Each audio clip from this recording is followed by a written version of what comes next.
Geninho, tudo bem? Bom dia. Tudo bom, bom dia. Além da possível volta do Léo Gomes, você pretende fazer alguma modificação no time para amanhã? Olha, eu ainda não tenho a definição do time, porque eu estou com alguns problemas no departamento médico, que eu preciso de uma definição até amanhã pela manhã.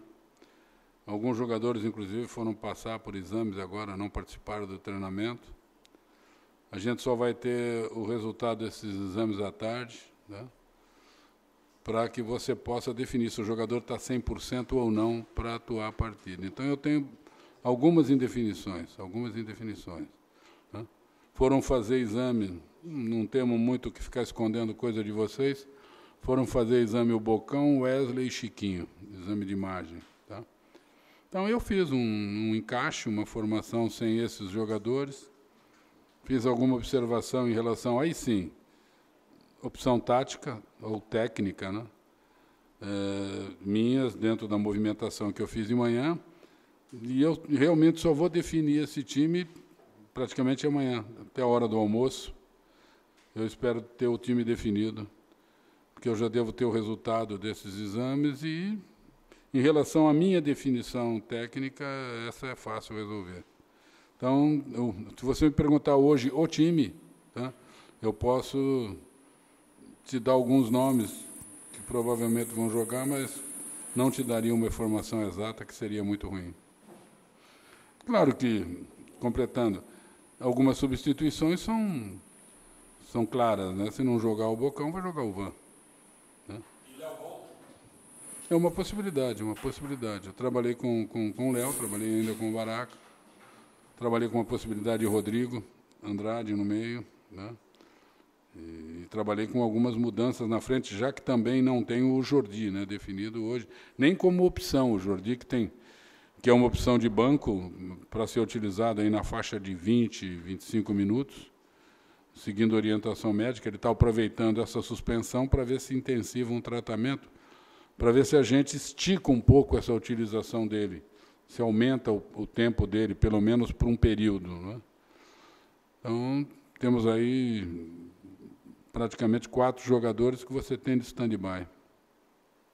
Bom, Geninho, é um jogo importantíssimo contra a equipe do Brasil de Pelotas amanhã. E a pergunta é, você fez uma surpresa contra a Ponte Preta, aqui também você mudou. Pode ter alguma surpresa para esse jogo contra o Brasil de Pelotas amanhã? Não, surpresa, aquela grande surpresa, alguma coisa diferente, não. A gente pode ter, de repente, uma escalação com alguns nomes diferentes, até em relação aos problemas que eu tenho. Essas podem ser as mudanças. Fora isso, nenhuma. Se você for me falar mudança de esquema, não vou fazer. Tá? Não penso, por exemplo, em utilizar 3 zagueiros. Não é descartado, em algum momento, eu usar os 3 zagueiros dentro da minha casa. Mas vai depender do que eu quero naquele jogo, não é o caso desse jogo contra o Brasil. Eu acho que a gente tem que tentar utilizar nesse jogo mais ou menos um esquema parecido, mesmo mudando os nomes, um esquema parecido com o que nós jogamos esse último jogo contra o Figueirense, um time com mais ofensivo, com um meio mais agressivo, com 3 homens na frente, para que você, fazendo valer o seu fato de jogar em casa, você busque a vitória. Né? Geninho, bom dia. Bom dia. Até que ponto, na sua opinião, a presença do torcedor aqui no Barradão amanhã pode ser um fator positivo para esse jogo tão importante, tão decisivo amanhã? Eu acho que a presença do torcedor é um fator positivo e eu acredito quase que fundamental quando você joga em casa a seu favor. É por isso que se diz sempre o fato de você jogar em casa, você joga amparado. Não você joga num lugar onde você trabalha. Tem time que joga em casa sem até treinar num local, não é o nosso caso.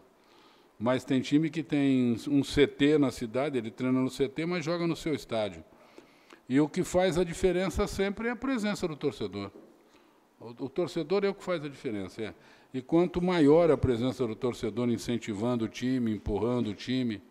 Eu digo sempre que a presença do torcedor se torna prejudicial quando ele joga contra o time. Quando ele começa a vaiar o time, não é todo jogador que tem estrutura para aguentar a pressão. Aí a bola começa a queimar, o jogador começa a errar passe, ele, em vez de trabalhar a bola, ele começa a dar chutão. É nítido você ver o jogador, ninguém precisa falar para ninguém. Vocês mesmo que estão acompanhando, fazendo o jogo como repórter, ou narrando, ou comentando, é nítido você ver a mudança de um jogador quando ele está pressionado psicologicamente. Ele sai do seu normal. A bola começa a queimar, ele começa a dar chutão, ele se esconde do jogo, ele quer definir de maneira rápida, ele quer correr para mostrar para o torcedor que ele está correndo, mas corre errado. Então, eu acho que quando o torcedor começa a pressionar o time, a poupar o time, ele começa a jogar a favor do adversário. Quando ele incentiva, mesmo no momento ruim, quando ele incentiva, eu digo sempre que é quase como se ele pegasse o time no colo, como se o time fosse uma criança chorando, o torcedor pega o time no colo e leva. Essa é a importância do torcedor. Eu acho que o torcedor tem todo o direito de crítica, tem todo o direito de se manifestar, eu não sou contra ninguém, não, mas algumas pessoas convivem bem com isso e outras não. Então, eu acho que a presença do torcedor, para mim, ela é sempre bem-vinda, independente do espírito que ele venha. A presença do torcedor no estádio é sempre muito bem-vinda e, na minha opinião, é quase que fundamental para ela ajudar o time, principalmente em momentos de dificuldade. Geninho, no último jogo você não ficou muito satisfeito com o desempenho do time em campo, você até classificou que a partida foi muito abaixo do esperado, até a pior sob o seu comando. Com pouco tempo para treinar, não dá tempo para fazer os ajustes dentro de campo, foi mais na base da conversa, eu acredito. Como é que foi essa conversa com os atletas? Os atletas assimilaram? Não, até por isso vocês viram que o treinamento nosso hoje começou um pouco mais tarde. Porque nós começamos realmente com uma reunião onde nós compactamos aquele jogo, compactamos tudo aquilo que nós achamos que o time fez de maneira equivocada, o que nós achávamos que tinham que melhorar, algumas coisas boas também, fomos analisando lance a lance. Porque é o que você falou, nós não tínhamos tempo para campo. Nós fomos para campo fazer apenas uma movimentação, eu tinha que fazer uma movimentação com um provável time, então eu fiz uma movimentação sem os jogadores que estavam no departamento médico, que de repente pode ser até a equipe que entre, mas eu tinha que fazer essa movimentação, não só de encaixe, de marcação, de saída rápida para o ataque, como também de bola parada, para que cada um soubesse onde vai ficar, mas é coisa de maneira meio homeopática, né? Um período mais curto, porque você tem jogo amanhã. Nós jogamos anteontem e jogamos amanhã. E isso vai agora ser seguido até a penúltima partida. Foram definidas as datas, e agora você vai ter viagem, jogo de terça, jogo de sexta, viagem, jogo de terça, jogo de sexta, viagem, até depois do jogo contra o América de Minas, você tem um espaço aí de 9 dias para fazer o último jogo aqui. O Felipe G2, ele foi muito vaiado no jogo do sábado e saiu reclamando, não saiu muito satisfeito com a reação da torcida. Você acha que ele pode render mais? Você tem procurado conversar com ele, que é um jogador que a gente sabe que tem um potencial maior do que vem obtendo aqui no Vitória, Geninho? O jogador sair chateado em cima de vaia é uma coisa natural. O que ele não pode é se revoltar com isso. Ele tem que entender que o torcedor que o vaiou foi o mesmo que o aplaudiu há algum tempo atrás, né? E vai acontecer a mesma coisa. Basta que ele volte a jogar num nível que eu acho que ele pode jogar. Eu acho que ele está jogando num nível abaixo do que ele pode. Eu conheço o G2 desde que ele chegou no Atlético Paranaense. Ele é um jogador que realmente tem uma qualidade técnica muito boa, apurada, até um pouco acima do normal. Mas que, como todo ser humano, como todo jogador, de repente passa alguma fase onde as coisas não dão muito certo. Você tenta fazer o certo e acaba não conseguindo. E ele tem que ter tranquilidade para superar isso e voltar a jogar. Está trabalhando forte, está se empenhando, está procurando melhorar, está procurando voltar a ser aquele G2. Tá? E ele tem que saber conviver com isso, conviver com as críticas. Ele não é nenhum menino, ele é um cara bastante experiente, já esteve até fora do país. Então, é só ele deixar passar. Só deixar passar essa fase. Eu espero que ela passe o mais rápido possível, né? Porque nós temos agora menos de um mês para terminar o campeonato, então não se tem aquele período de espera. Eu acho que a próxima oportunidade que ele tiver, que ele entre de maneira diferente, que apareceu a chance, que ele procure aproveitar e que saiba conviver com essa pressão. Não adianta você sair reclamando do torcedor. Eu disse que o torcedor ele é assim, ele é emocional, ele analisa com o coração, ele quer ver o time vencendo. E toda vez que ele vê o time vencendo e o jogador jogando bem, ele aplaude, ele incentiva. Quando ele não vê, ele tem todo o direito da vaia. Você tem que conviver bem com isso. Você não pode deixar com que isso mude a tua maneira de trabalhar. Eu começar, de repente, a fazer diferente porque o torcedor me vaiou, começar a escalar o jogador que o torcedor pede, aí eu estou fazendo a coisa completamente ao contrário da coisa. Eu tenho que ter convicção daquilo que eu faço. Às vezes, até a cabeça do torcedor pensa que nem a minha. Aí, tudo bem, vamos junto. Mas se isso não acontecer, eu tenho que fazer prevalecer os meus conceitos e ter convicção naquilo que eu pretendo fazer para poder atingir o objetivo. E o Gedós tem que ter convicção da qualidade que ele tem. Ele sabe que é bom jogador, ele sabe que ele sabe jogar, ele sabe que errou. Nós estávamos conversando hoje, ele falou, vai aparecer mais 50 chances daquela, eu vou fazer 50. Mas aconteceu ele perder. Aconteceu ele perder. E ele tem que conviver com isso, saber que foi um acontecimento e que, se Deus quiser, não aconteça mais.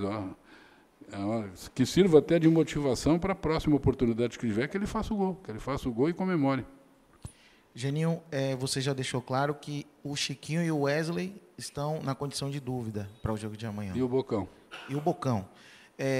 No caso do Wesley, você que já classificou ele como jogador mais driblador, um dos mais hábeis do grupo, junto com o G2, você já tem na sua mente o possível substituto, ainda está no aguardo mesmo dessa resolução do exame médico que ainda está por sair?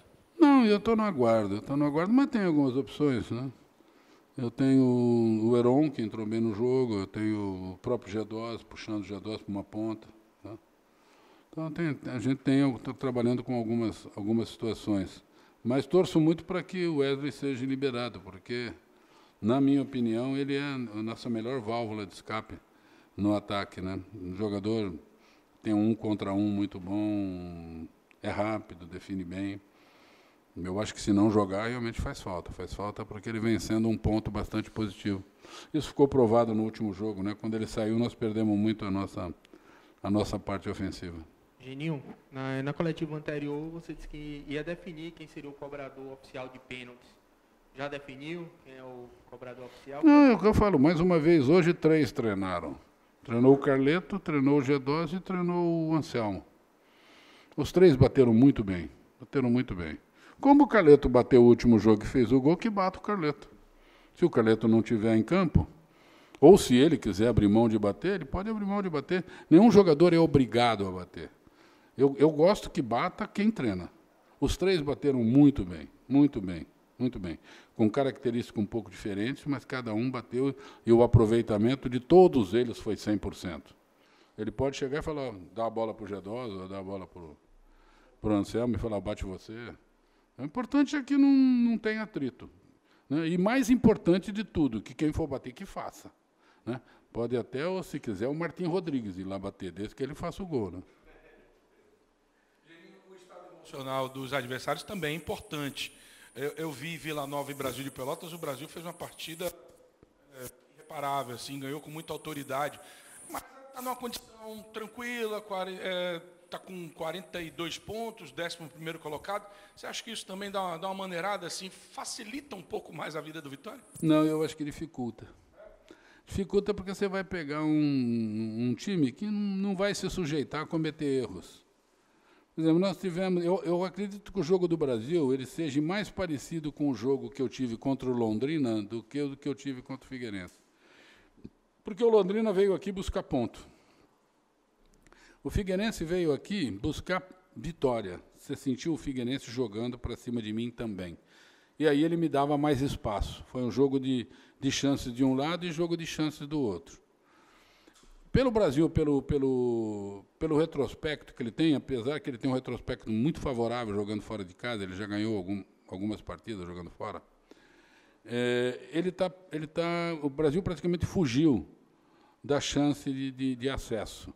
E está a um passo de fugir do rebaixamento. Ele tem 42 pontos, ele tem mais 2 ou 3 jogos dentro do Bento Freitas. Eu acho que o Brasil vem aqui buscar um ponto. Ele vem também com alguns desfalques de alguns jogadores importantes para ele. Eu acho que ele vai vir fazer um jogo seguro. ele vai vir aqui jogar no meu erro, ele vai vir aqui jogar por uma bola, vai vir aqui jogar mais resguardado, e, ao mesmo tempo, ele vem jogar tranquilo. Ele vem desse jeito, sem a pressão que veio o Londrina. O Londrina veio para jogar assim, mas o Londrina sabia que não podia perder, de jeito nenhum. O Brasil vem sossegado, vem tranquilo para jogar. É um bom time, um time de qualidade, muito bem treinado. Como você disse, a gente tem visto jogos, tem feito jogo administrando muito bem, tá? E tem conseguido resultados bons dentro e fora de casa, por isso está com 42 pontos. Então, um time que vem assim é complicado. Ele vem tranquilo, ele vem jogando, levando o jogo, tentando matar o tempo, e se ele sair daqui com um ponto, ele sai com 43, ele sai plenamente satisfeito, eu acho.